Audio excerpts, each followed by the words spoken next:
Hi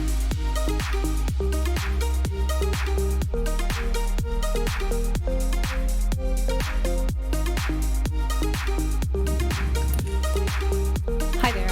My name is Laura Lundquist, and I'm a physiotherapist and owner of Zoomers Physiotherapy and Health Solutions.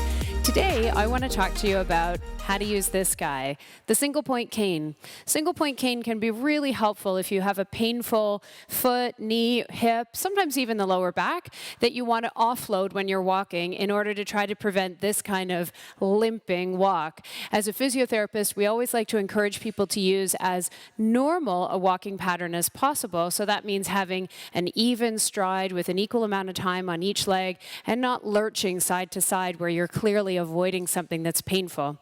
Obviously, sometimes that's not possible, but oftentimes if we add something like a cane so that we can take a little bit of the pressure off the sore area, it can be remarkably successful in normalizing that walking pattern, which just makes everything a lot easier on your body, and you're far less likely to have other issues creep in while you recover or manage the existing problem.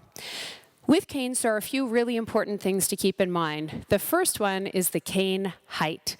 So with a cane, if I put it to my side here, I often see people with canes up at about this height, but I can tell you that with this position, with the shoulder sitting forward relative to the elbow, it's a lot of pressure on the shoulder, and people will often come in with sore shoulders.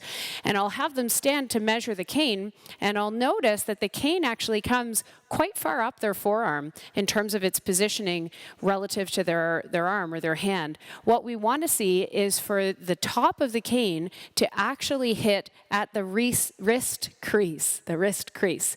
So in that wrist crease measurement, we would just adjust the cane, and most of them just have a simple twist and then a button lock system. And sometimes you have to try a couple of times until you find the right level. That one's still a little bit too high for me. No one's ever accused me of being too tall. Story of my life. There we go. So that's where my wrist bends, and that's right where the cane measures. So I have that at the right height now, so I can go ahead and tighten it up at the bottom. And then from this position, when I'm holding the cane in my hand, if it's the left leg that I want to take a bit of pressure off because it's the painful side, then I'm going to hold the cane in the opposite hand. This is the other mistake that I see lots of people making. If their left side is sore, they want to use it on that side so they really can lean over on that crutch. But that's really hard on your shoulder on that side.